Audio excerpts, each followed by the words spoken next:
고백드립니다. 전능하사 천지를 만드신 하나님 아버지를 내가 믿사오며 그 외아들 우리 주 예수 그리스도를 믿사오니 이는 성령으로 잉태하사 동정녀 마리아에게 나시고 본디오 빌라도에게 고난을 받으사 십자가에 못 박혀 죽으시고 장사한 지 사흘 만에 죽은 자 가운데서 다시 살아나시며 하늘에 오르사 전능하신 하나님 우편에 앉아 계시다가 저리로서 산자와 죽은 자를 심판하러 오시리라. 성령을 믿사오며 거룩한 공예와 성도가 서로 교통하는 것과 죄를 사하여 주시는 것과 몸이 다시 산 것과 영원히 산 것을 믿사옵나이다. 아멘.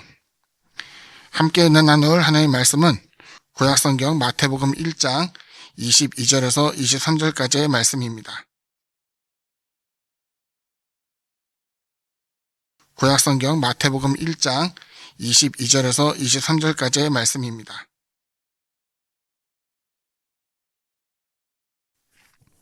이 모든 일이 된 것은 주께서 선지자로 하신 말씀을 이루려 하심이니 이르시되 보라 처녀가 잉태하여 아들을 낳을 것이요 그의 이름은 임마누엘이라 하리라 하셨으니 이를 번역한즉 하나님이 우리와 함께 계시다 함이라. 할렐루야. 성탄을 앞두고 3일간 이제 함께 성탄에 대한 주제를 가지고 말씀을 나누고자 합니다. 오늘 본문을 통하여서 우리가 함께 보고자 하는 것은 바로 임마누엘 예수에 대한 내용입니다. 설교 시간에도 종종 이야기했습니다만 임마누엘이라는 그 용어는 이중적 표현입니다. 구약에도 임마누엘에 대해서 이야기가 나오고 오늘 본문 신약 성경에서도 그 임마누엘이라는 표현이 나오게 됩니다. 먼저 구약에 나타난 임마누엘에 대해서 이야기해 볼까 합니다. 성경에 보게 되면은 이사야가 활동하던 시기, 그가 아하스 왕이 있던 시기에 활동할 때에 북왕국 이스라엘과 또 아람 왕이 함께 결탁하여서 남왕국 유다를 침범하려고 하였습니다. 이제 이사야가 활동하고 있던 그 주된 나라는 바로 남왕국 유다입니다. 북왕국 이스라엘과 남왕국 유다에 대한 차이를 조금 언급하자면은 하나님께서 다윗의 왕권, 다시 말하면 유다 지파를 통해서 계속 왕권이 이어진 곳이 바로 남왕국 유다였고 그와는 달리 유다 지파를 배반하고 또 다른 왕국을 세워서 갈라져 있는 형태로 있던 것이 분열왕국 시대의 북이스라엘의 모습입니다. 놀랍게도 남왕국 유다의 지파의 숫자는 상당히 적었고요. 2개 지파이고 북왕국 이스라엘의 지파는 자그마치 10개의 지파였습니다. 그러니까 형태라든가 또 이제 힘으로 보게 되면은 남왕국 유다는 절대로 이길 수 없었겠죠. 아무튼 여기 있는 내용을 보게 되면서 이제 커다란 위협 가운데 있던 그 사람들이 이제는 어쩔까 고민하는 그 차에 하나님의 선지자였던 이사야가 아하스에게 나가서 제안을 하게 됩니다. 하나님께서 당신에게 징조를 구하라 하셨습니다. 하늘 위에서든지 땅 아래에서든지 징조를 구한다면은 그 징조를 통해서 하나님께서 남왕국 유다를 지키신다는 것을 보여줄 것입니다. 그랬더니 놀랍게도 아하스는 그와 같은 말을 듣고도 거역하여서 하나님께 징조를 구하지 않겠다라고 이야기합니다. 그때에 이사야가 하나님의 말씀을 그대로 전하게 되는데 보라 처녀가 잉태하여 아들을 낳으리니 그 이름을 임마누엘이라 하리라 라고 이야기했습니다. 임마누엘의 그 단어의 뜻은 하나의 문장인데 하나님이 우리와 함께 하신다라는 것 같은 내용입니다. 하나님이 우리와 함께 계시다. 그 내용을 통해서 생각해 보면은 너희는 하나님을 믿지 못하여서 이와 같이 두려움 가운데 떨며 또 앞서 얘기했던 북왕국 이스라엘 왕 베가와 또 아람의 왕에 대한 그 사람들에 대한 침범에 대해서 걱정하고 있지만 결과적으로는 하나님께서 이 모든 것을 이루지 못하도록 막으실 것이고 남왕국 유다를 보호하실 것에 대해서 언급을 한 것이었어요. 그런데 성경에 보게 되면은 이와 같은 내용을 믿지 않았던 그 아하스 왕은 저 멀리 있는 아수르의 사신을 보내어서 또 공무를 보내가면서 자신이 위협에 처해 있으니 우리를 좀 도와주시오라고 이야기하게 되었고 그들이 섬기는 신의 모습을 따라 신당 또 그들이 섬기는 신의 제사의 형태를 띠게 되면서 성전에서 그 어떤 그릇된 일을 행하게 된 것을 보여주고 있죠. 아하스는 그렇기 때문에 성경에서 보게 되면은 므낫세 다음으로 남왕국 유다에서 가장 악한 왕으로 표현되어 있습니다. 하지만 하나님께서 분명하게 보여준 것은 임마누엘, 다시 말하면 하나님이 우리와 함께 하시기 때문에 절대로 그 같은 일들, 위협은 이루어지지 못할 것이라는 것을 보여주는 내용이었죠.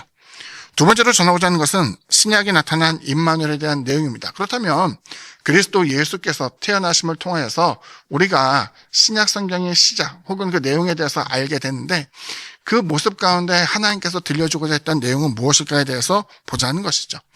먼저 메시아에 대한 탄생에 대한 것은 예고된 것이었어요. 예고되었다는 것은 아직 오지 않은 것에 대해서 이야기하고 있죠. 고린도전서 13장에 보게 되면 결론 부분에 있어서 다음과 같이 이야기하죠. 그런즉 믿음, 소망, 사랑, 그 가운데 사랑이 제일이다라는 것을 보여주게 되면서 결과적으로는 그 믿음이란 건 뭡니까? 아직 이루어지지 않은 일들에 대해서 굳건히 믿고 있는 것, 아직 성취되지 않은 것에 대해서 바라보는 것이 소망. 그리고 이와 같은 것들이 결국 다 이루어지게 될 때에는 오직 사랑만이 남게 되고 믿음과 소망은 이 모든 것을 이루게 되었기 때문에 이제는 그와 같은 것이 사랑의 가치에 비견되지 않는다는 것을 보여주고 있는 것이죠. 다시 말하면 여기서 분명 예고된 그리스도에 대한 내용은 오신 그리스도를 통해서 이 모든 것이 성취되었음을 보여주게 되는 것이고 이것은 다름 아니라 하나님의 구원이 우리 가운데 실현되고 있다는 것을 보여주고 있는 거예요.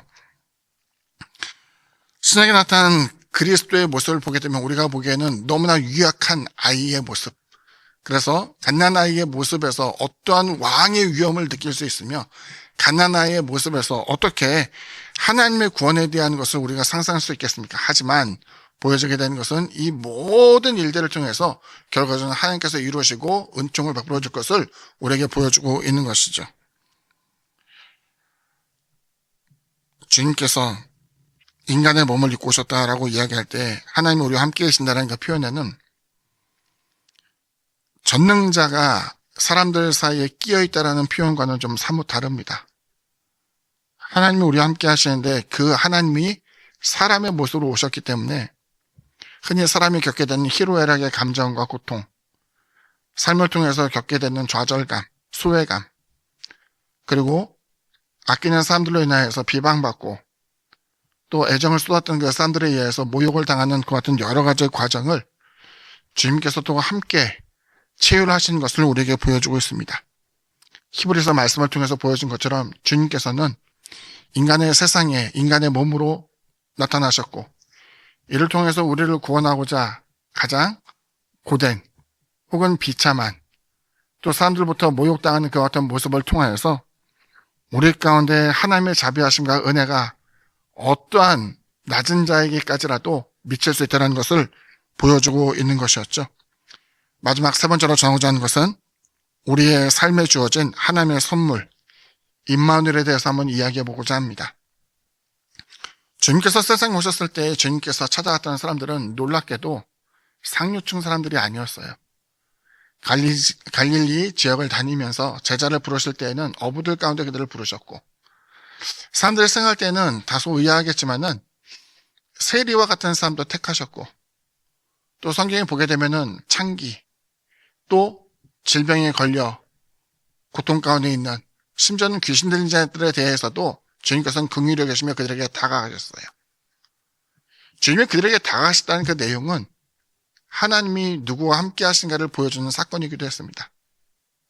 하나님이 우리와 함께 하신다는 그 내용을 보게 되면은 그 함께 하심에는 사람들은 외면하고 버리고 때로는 수치스럽게 여겨 배제하는 사람이라 할지라도 하나님께서는 그들에게 굉장한 관심을 보이고 있었고 심지어는 그들 가운데 일부를 당신의 제대로 부르시며 또 하나님의 자비와 은혜가 나타나는 것을 전혀 주저하지 않았던 것을 보여주고 있죠.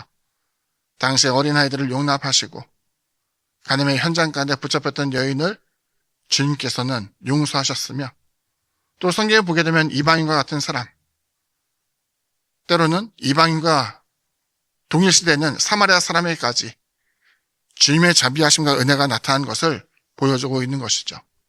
현재를 살아가고 있는 우리에게도 마찬가지로 생각합니다.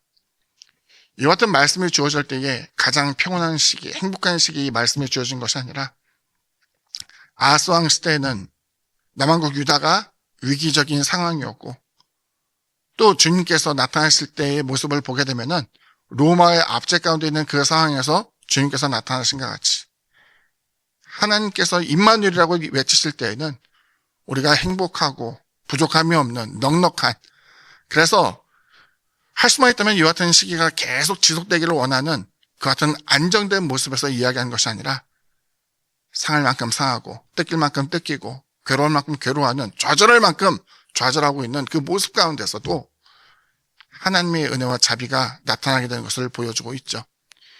이 모든 것을 통하여서 우리가 깊게 생각하며 주님의 사랑에 대한 것을 기억하고 하나님이 우리에게 주신 최고의 선물, 예를 들어 하나의 문제가 생겼을 때 문제에 대한 해답을 주는 것이 아니라 그 해답 이면에 더 큰 나는 영원토록 너희와 함께한다 라는 것, 그리고 실제로 주님을 보내어 주시사 사람과 똑같이 삶을 경험하고 위기와 어려움, 고통을 느끼게 하며 또 죽기까지 하나님의 자비하심이 모든 이들에게 미치게 된 것 같이 이와 같은 은혜를 온전히 받아들이며 살아가는 저와 여러분 되기를 주님의 이름으로 축원드립니다.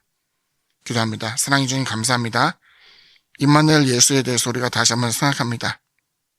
하나님의 약속이 성육신을 통해서 실현되어지게 되고 주님께서는 어린 아이 시절부터 공생 기간에 이르기까지 인간이 겪게 되는 크고 작은 여러 가지 일들에 대한 것도 경험하게 되었을 것입니다. 주님의 위로는 모든 것을 가지고 있는 전능자의 위로만은 아니었습니다. 우리와 똑같은 고난과 고통, 괴로움과 슬픔에 대한 것을 주님께서는 이미 아셨고 더 나아가 그들을 위로하고 치유하고자 주님께서는 가장 큰 희생을 치렀음을 우리에게 보여주고 있습니다. 우리들의 삶이 어떠한 모습, 좌절의 순간이라 할지라도 하나님의 자비와 사랑이 흐르지 않는 곳이 없다라는 것을 다시 한번 기억하면서 우리 역시도 성탄을 고대하며 하나님이 우리와 함께 하심을 늘 생각하며 우리도 또한 임마누엘의 사랑을 가지고 모든 이들과 함께 사랑을 전할 수 있는 우리들의 모습 될 수 있도록 도와주옵소서. 예수님의 이름으로 기도드립니다. 아멘. 하늘에 계신 우리 아버지여, 이름이 거룩히 여김을 받으시오며 나라가 임하시오며 뜻이 하늘에서 이루어진 것 같이 땅에서도 이루어지이다. 오늘 우리에게 일용할 양식을 주시옵고 우리가 우리에게 죄 지은 자를 사하여 준 것 같이 우리 죄를 사하여 주시옵고 우리를 시험에 들게 하지 마시옵고 다만 악에서 구하시옵소서. 나라와 권세와 영광이 아버지께 영원히 있사옵나이다. 아멘.